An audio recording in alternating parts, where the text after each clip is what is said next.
leen métti moo di wax naa leen ko mooy livre bi ma génne ci biir livre bi dafa am chapitre boo xam ne dafa intitulé quand le procureur de la République devient l'avocat de Cheikh Oumar Anne. Mais j'assume yàlla def tamit ci coobareem ma dem France dem def loo xam ne foofu waxuma kenn mësu ko def mais néew nañu ko fa def. dem dans remplir environ 350 places toute la production livre bu ñu génne woon lépp jeex sur le champ. ñu jënd ko lépp. lépp 250 livres yëpp.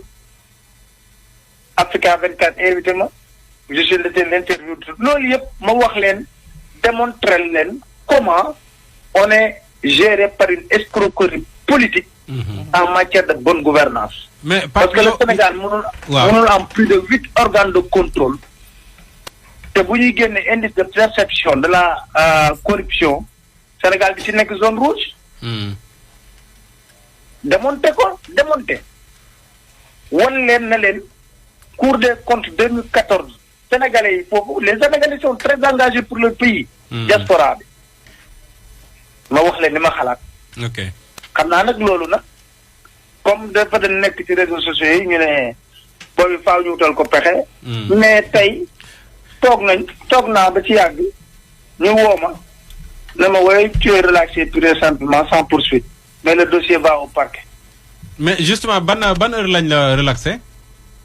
vers 12 heures. vers 12 heures. nga jóge ci accident ci oto boo mbëkk ba livre boo bind ndax dafa am loo soupçonné ci diggante bi par rapport ak xëy na sabotage bu mën a am ci oto bi wala je ne sais pas. mais dama ne parce que non. Wow. Je me suis rendu compte je me suis rendu compte là à travers cette histoire là. kaa ma jox xam nga fa laa ko xamee. à l'espace de T de l'accident. T laa la wax de. toute la presse était au courant. ku ko joxe. kan moo jël commissaire Medina bi mën naa d'accord parce qu'il a amené ses hommes ñu sécuriser lépp ñëpp topp ñoo toog. mais moom dañ ko jëlee ci këram jox ko injonction mu ñëw. ne ko demal. waaw. parce que nag Simon. waaw. li may wax ni Sénégalais yi xam nañ ko. kan moo am privilège accident am le commandant de la circulation. le lieutenant déplacé wu. ñëw ba kii. ba pare jël la dugal la ci oto yóbbu la ba police. nga toog ak moom 23 heures ba 4 heures du matin. policiers yi nekkoon foofu yëpp ku ci ñëw dugg nga wax ak man na ma vraiment xam nañ lu la fi indi en réalité. mais reste zen déterminé par rapport ak li nga gëm lépp nag damay wax rek ne. lu war a am na. ok on l'assume entièrement et totalement. Premièrement. Deuxièmement, on va continuer de faire notre travail. lu jëm nag ci li nga xam ne moo jëm ci wàllu livre bu loolu samay avocat ñoo ko yor man du ma ci wax. ñu ngi koy lijjanti. man du ma ci wax xam nga man. journaliste yëpp ku ma laaj ci affaire plainte dama leen dama ngeen laaj Cheikh Oumar Anne wala nga laaj ay avocat. man loolu du sama liggéey. loolu moom pare nga ci. pare naa ci Pape. non pare gu ma ci de dafa am yeneen tournée. yu ma war a def. ci yeneen dëkk parce que sénégalais yooyu tamit dañ ma contacter pour ma ñëw. dafa ñoom cérémonie de présentation et de dédicace. te loolu mi ngi ci pipeline bi dañ ko def incha allah. incha allah moo bàyyi la ak Pa Assane. Baye. waaye ca Pa Assane waaw. maa ngi laa ziar bu baax. maa ngi laa delloo ziar Pa Assane sama xarit. jërëjëf ma ne. waaw xam nga Sénégal dañuy bokk maag yow dañuy bokk kàddu fenn xam nga mooy fan. Sénégal dund na loo xam ne dootu ko dundaat. ñu nekk nii dëgg rek mooy nekk leneen mënatul ne xam nga man ban laaj laa lay laaj. sawaay bi mu la ëfloowee. waaw lan la ko test bi jox. daf ko musuma gis loolu. pour la première fois. dama voilà tu as vu tu es positif. musuma koo gis. du tiko tak. c'est incroyable c'est incroyable. ba pare te fekk ñu ànd ko nag parce que benn suñu benn jigéen. bu doon ñëw sumba jun gis ma. moo ne ma kaay dugg soxtu ñu dem fu nga xam ne moo di kii bi. moo di ñu dem ci kii bi. mu ne ma voilà nous voulons un témoin tourné rek na ko tu as vu. ne ko tu as vu c'est toi qui es témoin. mais man xam nga lan moo ma jaaxal. mais lu tax muy wut témoin bu dee wóolu na boppam. non man du loolu man xam nga lan ma sam problème.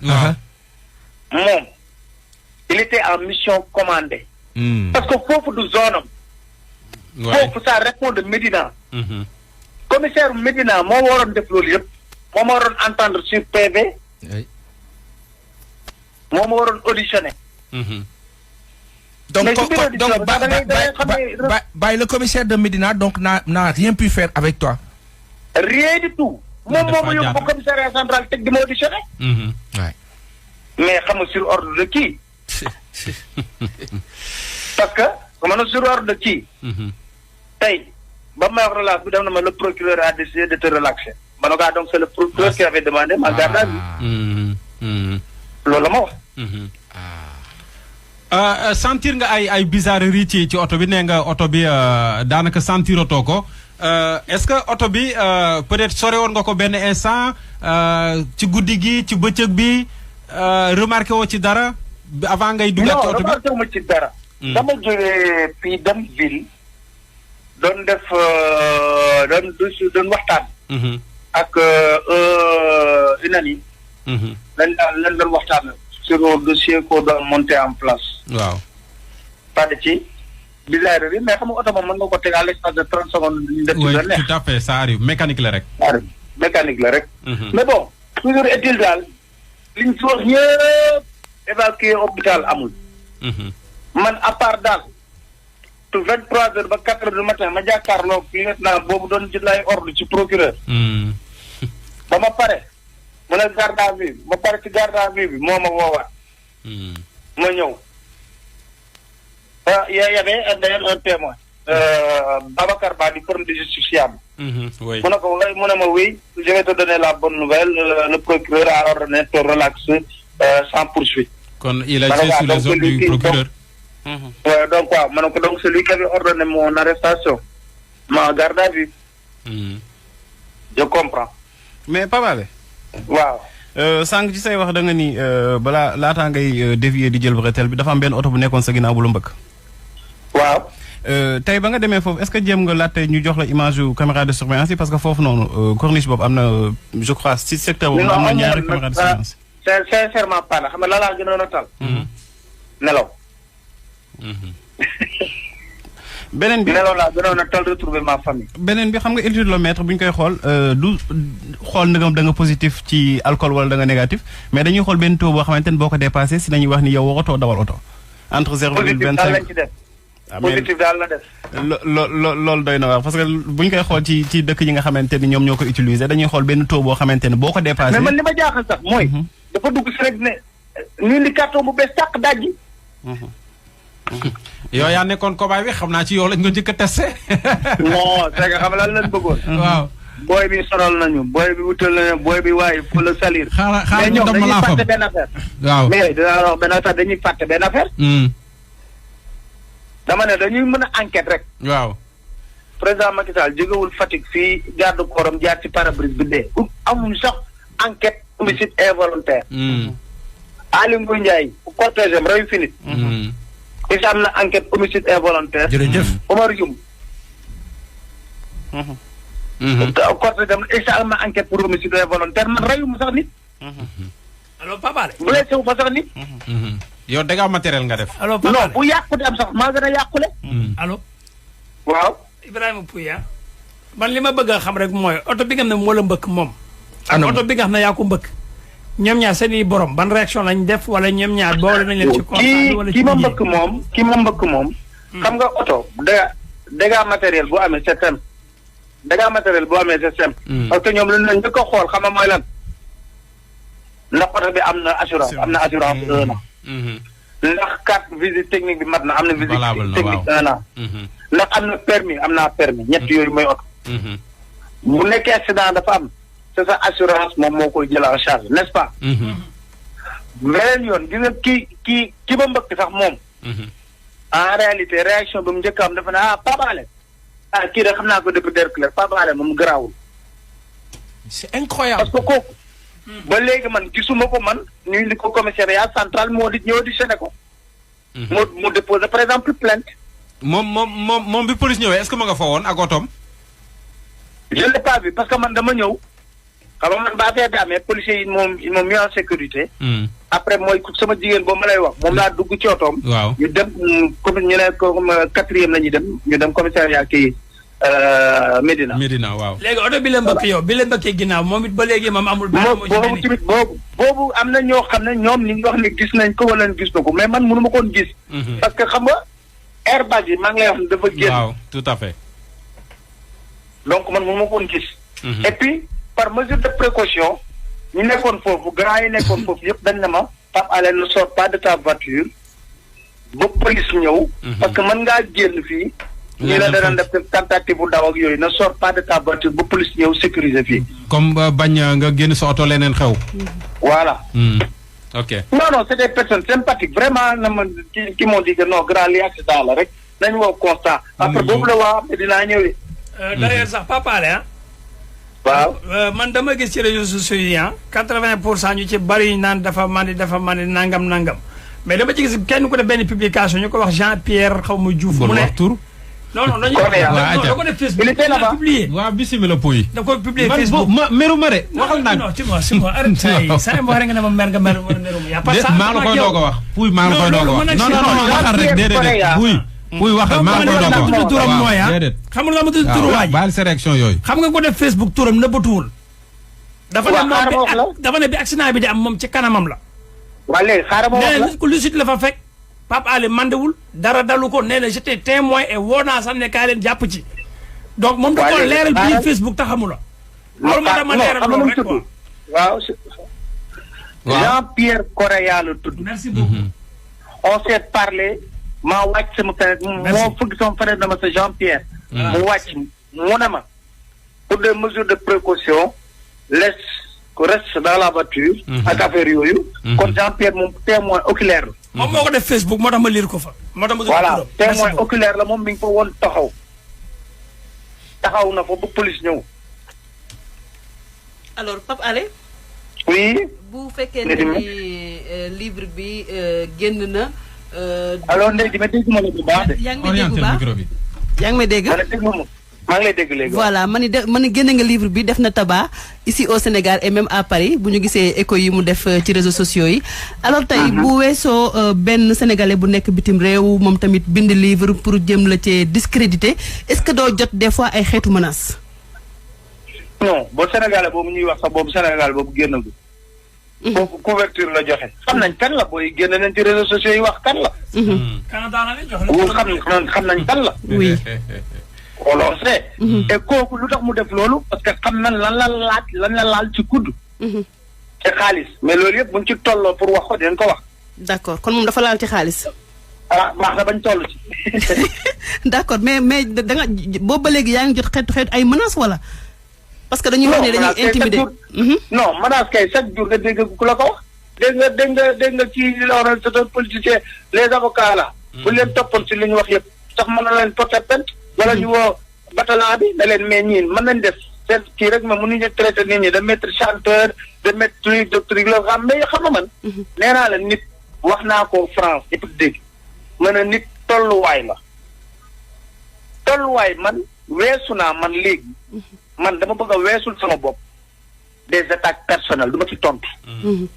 gis nga man personnellement soo xoolee ci réseaux sociaux yi du ma ci tontu. tout à fait. yàlla def na sax mais baaxee na ma ne commentaire lu du ma ko lire. parce que je trouve souvent xamoo nit ki xamoo la mooy conviction nga am lâcheté nekk derrière sa clavier bind dem. kii wax ñu koy dégg mu koy assumer. di mettre sa vie en danger. kooku la gën a courageux. tout à fait. kooku la gën a courageux. parce que au moins il parle à visage découvert moom laa sama benn xarit loolu ma wax sànq dafa ne ma waaw comme jëloon nañ sa téléphone mën naa am ne xoolal dugal nañ ci dara wala wax nañ ci dara ma ne leen man waxuma pour benn nit damay wax pour ñëpp dégg ma nañ ci def lu ne parce que je m'assume. Très bien. Voilà loolu il faut que muy leer. mais Papa la sa naataangoo yi nag boo pare nga wax ci. nga ne. sa naataangoo yi journalistes yi nga xamante ni bon mën nañu wax sax ci ñi nga xamante ni waa Dakar Actu. non xam nga journalistes yi dama lay wax benn affaire. dama lay wax sama naataangoo journalistes yi moom. man Pape Alé man maay jël décision na du ma dàggasanteeg benn journaliste dañ bind lu leen neex. waaye Pape Alé moom mi ngi ne ràng ci télé bi toog. invité nit dañ ko seetaan. Pape Alé jël na caméra am dugg ci àll bi def reportage bu teg ko ci télé bi dañ ko seetaan. te nag fii nag koo fi liiral lettre am mën na lire sa soleil. dëgg la wala sa livre. non soleil. koo fi liiral lettre laa la wax nii. dafay wax loolu tax mën na la ci yar la ak ci jikko. man doo mës a gis am na ñenn ñu may wax ne ma way il faut mën a ko je réponds pas. xam nga looloo tax des fois man suñu waxee mën a leen je vous donne un exemple qui est banal. xool leen ba livre bi génne. livre bi génn ñoom ñu lay woowu ñu la de ba livre bi génne. pour interview la wax la ci livre bi déedéet.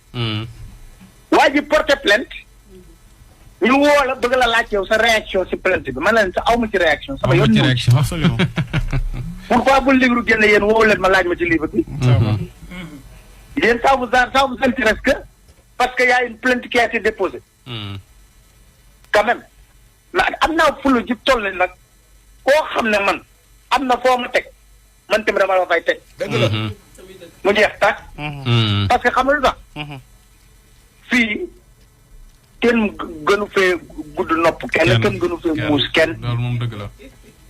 journaux yi boo xëyee xam nga nu mu demee. site internet yi boo xëyee xam nga nu mu demee. ah mais wax lépp rek la ñu dul mën. waay waay. parce que du suñu yarawul ñu lool. c'est vrai. waaw. waay. mais boo ko dul def man dama koy def parce que ñu mel ni Dakar Actu dañ doon def benn campagne de désinformation depuis presque 2 heures du matin di joxe ay informations yoo xamante ni c'était pas vérifié. di mel ni sax dañ la doon jeter en pâture parce que dañu ni dañ la jàpp en état de d'ébriété ñu jël la mettre la fi nga xamante ne mooy garde à vue. waaw mais peut-être information boobu la ñu am rek. léegi bon non mais léegi s'il vous plaît foofu laa bëgg a préciser benn affaire. xanaa yéen kay daa ngeen seetaan film yi ku ñu jàpp en état d'ébriété dañ lay dugal violon. bala lendemain matin. ñu doog la auditionné. man auditionné nañ 23h ba 4h du matin. mu may poser question ma koy tontu. ba 4h du matin. mais ba yan genre question la doon laaj. question yëpp nag xam nga fan la koy tourné. oui ébriété ma ne ko je refuse bu fi sonn di sonal sa bopp je refuse du ma ci wax. je refuse li nga wax nii. mu ne ma bon tu refuses ma ne ko je refuse votre plan Machiavélique parce que ci loolu lañ bëggoon langaamu. pour mën a am seen garde à vue. parce que li ci des lan la dégâts matériel la. dégâts matériel du police a koy fay. te ki nga doon wax sànq nga doon laaj nga koy fay mais xoolal campagne de désinformation boobu nag man xoolal naa leen wax benn affaire lan la ma sa yàq ci man taxul ni gaa yaa ngi jënd livre yi comme de petit pain. mais Pape j'aimerais juste peut-être une dernière question ginnaaw lii yëpp yow naka nga ko dundee ak sa famille. Tu as une famille proche quand même peut-être dinañu xaw a jaaxle dinañu xaw a tiit ils te mettent en garde ils te demandent de faire attention. waaw. j'ai une femme merveilleuse vraiment. kii à chaque moment kooku boo ko waxee Pape Alé sax mu ne yéen journaliste bi ngeen di wax man je connais mon mari. mais au-delà de l'épouse am na peut-être la grande famille naka la ñu vivre situation yi yëpp. la grande famille avec gëm yàlla. benn ñaan la sama yaay di ñaan. xamuñu dara mënuñu dara wante bàyyee nañ la ak yàlla. du takk du na jox nga takk na tax mais bàyyee nañ la ak yàlla. loolu mooy seul ñaan. di côté dama famille proche lan ngay wax Sénégalais yi lay déglu. man ni ba. Sénégalais yi lay déglu lan nga leen di wax. Sénégalais yi may déglu d'abord billaahi damay tàmbalee ci police d'abord ndax dama fa gis ay jeunes yoo xam ne ci biir police nee nañ ma li des a néew ci institution police. en termes de respectabilité yu mel nii moo koy yàq. am na kenn mu ne ma suba ba léegi ni mu di saaga ndax lii. mu ne ma pourtant de fii ci police bi mu ne ma yu gën a garaaw xaw na fi. ci doomu kilifa yi def ko fi. te kenn yëgul kenn waxut. dama limal ma ay doomu kilifa yu bëree bëri. lu bëree bëri. ma ne ko grand. li ndog-ndogu àddina la.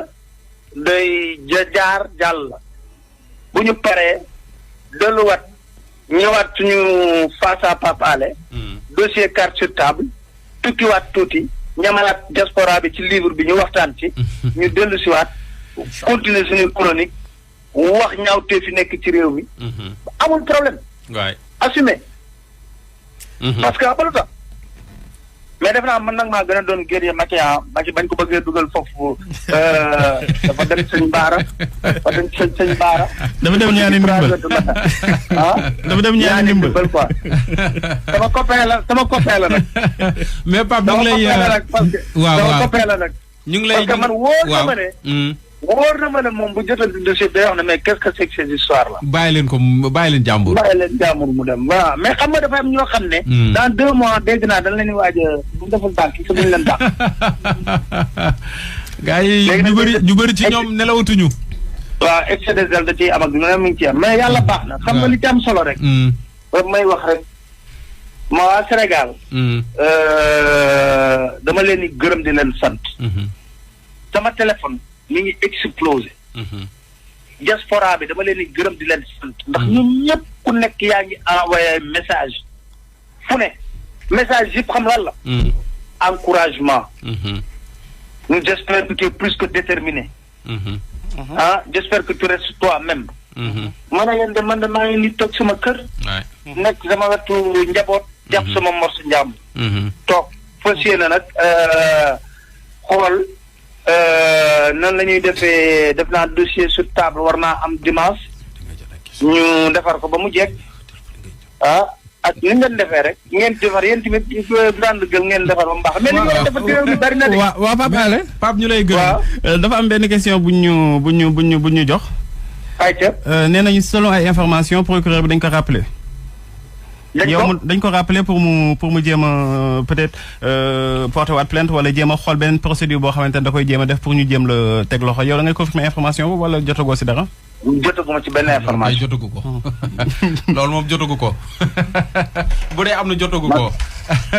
kon Pape Alé ñu lay gërëm di la sant bu baax a baax. maa ngi leen di sant di leen gërëm di leen féliciter parce que am nga touche boo xam ne. li wax rek la coloré ngeen Zik FM. ak grande gueule coloré ngeen ko. jërëjëf donc loolu am na ci solo trop man dama leen di déglu di ree mais nag man ngeen xuloo trop nag. mais xanaa boobu maagu moom. Pape mënu cee ñàkk parce que penc yi sunu penc yi grand place koñ yi noonu lay doxee. waaw des fois mais des fois nag des fois damay ree may bëgg a dee. mais Pape des fois gars yi ñoo may tooñ nag quoi sa gars yi ñooy tooñ nag quoi ñoo may tooñ. jërëjëf Pape waaw. suñu copain APR boobu ba dee ko jox parce que yéen non copain citoyen sénégalais. copain mais yéen da ngeen bëri contre moom kon moom da ngeen ko war a jox temps d'antenne boo xam ne day am équivalence.